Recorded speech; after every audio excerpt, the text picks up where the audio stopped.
नमस्कार, न्यूज मराठी 24/7च्या महाराष्ट्र बुलेटिनमध्ये मी मिनल माळी मडवी आपल्या सगळ्यांचं स्वागत करते। सर्व प्रेक्षकांना गुढीपाडव्याच्या खूप खूप शुभेच्छा। श्री साईबाबा संस्थान शिर्डीच्या वतीनं यावर्षीही सालाबादप्रमाणे गुढीपाडवा हा स्थानिक उत्सव साजरा केला जातोय। या निमित्तानं दानशूर साई भक्त तारेश आनंद USA यांच्या देणगीनं समाधी मंदिर आणि परिसरात आकर्षक फुलांची सजावट करण्यात आली। नूतन माध्यमिक विद्यालय भाटगाव इथं गुढीपाडव्याच्या निमित्तानं आकर्षक उपक्रम राबवण्यात आले। विद्यालयाचे कला शिक्षक देव हिरे यांनी दर्शनी फलकावर रंगीत खडूनं सुंदर आणि पारंपरिक चित्र रेखाटून सर्वांना मराठी नववर्षाच्या शुभेच्छा दिल्यात। या कलाकृतीतून गुढीपाडव्याचं सांस्कृतिक महत्त्व आणि जुन्या परंपराची सुंदर झलक विद्यार्थ्यांना अनुभवायला मिळाली।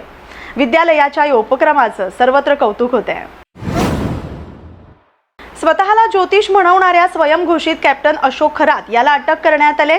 कॅनडा कॉर्नर येथील त्याच्या कार्यालयात महिलांना भुरळ पाडून त्यांच्यासोबत गैरवर्तन केल्याची माहिती समोर आली। कॅनडा कॉर्नर परिसरात oaks property dealer and developers या नावाचं त्यांचं कार्यालय असून सध्या ते बंद आहे। याच कार्यालयात छुप्या पद्धतीने सीसीटीव्ही कॅमेरे बसवण्यात आल्याची माहिती देखील समोर आली। पोलिसांना सापडलेल्या पेनड्राईव्ह मधील अनेक व्हिडिओ याच कार्यालयात रेकॉर्ड करण्यात आल्याची माहिती सूत्रांकडून मिळाली। दिल्लीपासून ते स्थानिक स्तरावरील अनेक राजकीय नेत्यांशी खरात यांचे संपर्क असल्याची माहिती समोर येते। कालच तपास क्राईम ब्रांच युनिट कडे आलेला आहे। एक आरोपी अटकेत असून पोलीस कस्टडीमध्ये आहे। अजून सखोल तपास सुरू आहे। आरोपी कोण आहे, त्याचा नेमका काय रोल होता या सगळ्या प्रकरणात? सोनू मनवानी म्हणून आरोपीचं नाव आहे आणि तो पोलीस कस्टडीमध्ये आहे। त्याचा काय रोल आहे याच्यासाठीच आपण पीसी घेतलेला आहे आणि पोलीस तपासात काम करत आहे। काय निष्पन्न झालं? जे FIR दिलेली आहे, FIRच्या दिशेने जे काही बनावट कागदपत्र तयार केल्याचं दिसत आहे त्याच्याप्रमाणे तपास चालू आहे। अजून असं ठोस असं काही निष्पन्न झालेलं नाही। काल पण एकाला चौकशीसाठी बोलवलं होतं। नाही, तर नाशिकमधले अनेक नामवंत बिल्डर जे फरार आहेत, त्यांच्या मागावर आपले पथक आहेत, असं काही आहे? जितके पाहिजे असलेले आरोपी सगळ्यांचा शोध सुरू आहे। सिंधुदुर्ग जिल्ह्यात जलजीवन मिशन योजना विविध अडचणींमुळे रखडल्याचं चित्र समोर आलंय। मंजूर 718 कामांपैकी केवळ 320 कामं ही पूर्ण झालेत। अर्धवट कामांची संख्या अधिक आहे। येत्या काही महिन्यात आणखी 100 कामं पूर्ण करण्याचं उद्दिष्ट प्रशासनासमोर आहे। सुमारे 469 कोटी रुपयांचा निधी मंजूर झाला असला तरी निधी वेळेत न मिळणं, ठेकेदार आणि अधिकाऱ्यांमधील समन्वयाचा अभाव यामुळे कामं मंदावलेत। हर घर नल हा शासनाचा उद्देश अद्याप अपूर्ण असून उर्वरित कामं पूर्ण करण्याचं मोठं आव्हान प्रशासनासमोर उभं आहे। निधीची कमतरता आणि अंमलबजावणीतल्या त्रुटींमुळे जलजीवन मिशनला ब्रेक लागला असून प्रशासनानं तातडीनं उपाययोजना करण्याची गरज व्यक्त होते। सिंधुदुर्ग जिल्ह्याचा जर विकास त्याच्यामध्ये जर विचार करता आपल्यामध्ये 450 कोटीचा हा टोटल प्रकल्प संपूर्ण जिल्ह्याचा होता। त्याच्यापैकी जवळपास 200 कोटीच्या दरम्यान सिंधुदुर्ग जिल्ह्याला निधी हा शासनाकडून आत्तापर्यंत पुरवण्यात आलेले आहेत। ह्या 200 कोटींमध्ये झालेली कामे पाहता आणि एकूण पूर्णत्वास आलेले प्रकल्प पाहता तर याचा जर ॲव्हरेज जर काढायला गेला तर संपूर्ण आज 50%च्या वरती सुद्धा आज संपूर्ण जिल्ह्यामध्ये काम झालेलं नाही।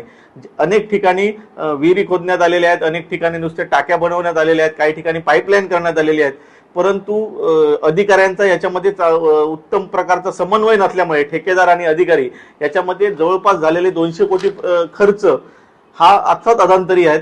जो शासनाचा जे उद्देश होता की हर घर नल अशा पद्धतीचा जो उद्देश होता तो आतापर्यंत तरी पूर्ण झालेला नाही।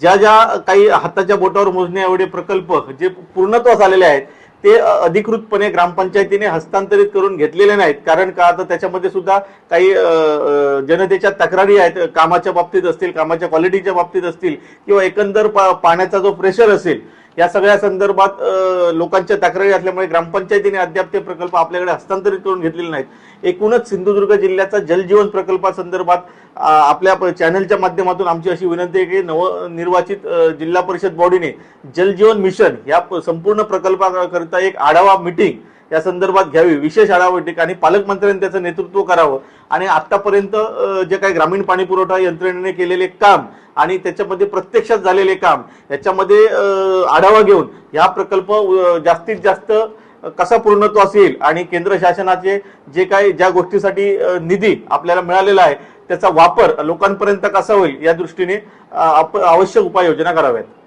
जलजीवन मिशन अंतर्गत एकूण सिंधुदुर्ग जिल्ह्यामध्ये 718 कामं आहेत, त्यापैकी आपली जवळपास 320 कामं ही पूर्ण झालेली आहेत। जवळपास 45% कामांची ही भौतिकदृष्ट्या पूर्ण झालेली आहेत आणि 398 कामं ही प्रगतीत आहेत। त्या प्रगतीमध्ये जर पाहिलं तर जवळपास 75 ते 99% 136 कामं आहेत, 50 ते 75% 130 कामं आहेत। आता आमचं जे प्लॅनिंग आहे ते जवळपास जी 76 ते 99 जी कामं आहेत ती पूर्ण करून घेण्याचं आमचं टार्गेट आहे। त्यापैकी ह्या मार्चपर्यंत किंवा मेपर्यंत आम्ही जवळपास त्याच्यातली 100 कामं पूर्ण करण्याचं आमचं टार्गेट आहे। तर त्यासाठी एकूण जे ह्या जलजीवन मिशनमध्ये जे FSTC म्हणजे न जोडण्या ज्या प्रस्तावित होत्या, ह्या जलजीवन मिशनचं जे उद्दिष्ट आहे ते प्रत्येक कुटुंबाला न जोडण्या देणं हे उद्दिष्ट आहे। ते जे उद्दिष्ट होते ते जवळपास 1,93,161 होतं, त्यापैकी 1,61,271 म्हणजे जवळपास 84% कामे पूर्ण झालेले आहेत। उर्वरित जे 16% आहेत 32,102 हे सुद्धा शिल्लक काम जे आहे 16% जवळपास ते पूर्ण करण्याचं आमचं प्लॅनिंग आहे। आता आर्थिक जर हे बघितलं तर टोटल जलजीवन मिशनचं जे एकूण अंदाजपत्रकीय रक्कम होती ती 469.69 कोटी होती। आपल्याला जवळपास ह्या वर्षीपर्यंत 184.88 कोटी प्राप्त झालेले होते। फक्त ह्या वर्षासाठी 20 कोटी 5 लाख प्राप्त झाले, ते खर्च झालेले आहेत। जवळपास 285 कोटीची अजून मूळ जी अंदाजपत्रक आहे त्याच्यासाठी आवश्यकता आहे। बरीचशी जवळपास 200 एस्टिमेट ही आपली रिवाईज होत आहेत। तर रिवाईज एस्टिमेट आपण जवळपास 192 एस्टिमेट केलेली आहे। त्याच्यासाठी अजून आपल्याला 90 कोटीची आवश्यकता आहे। म्हणजे एकंदर प्रोजेक्ट कंप्लीट करण्यासाठी जर बघितलं तर जवळपास 375 कोटी अजूनही आपल्याला लागत आहेत। हा निधी केंद्र आणि राज्य शासनाचा संयुक्त प्रकल्प असल्यामुळे दोन्ही राज्य आणि केंद्र यांच्याकडनं समप्रमाणात येतो। तो जर आला तर आपण जी उर्वरित कामं आहेत ती केंद्र शासनाने आता हा प्रोजेक्ट जवळपास डिसेंबर 2028 पर्यंत याला मुदतवाढ म्हणजे एक्सटेन्शन दिलेला आहे। तर त्या मुदतीपूर्वी जर निधी आला तर आपण 100% जी कामं आहेत ती पूर्ण करण्याचं आपण डिसेंबर 27 पर्यंत आपण 100% पूर्ण करू, हे आमचं टार्गेट आहे।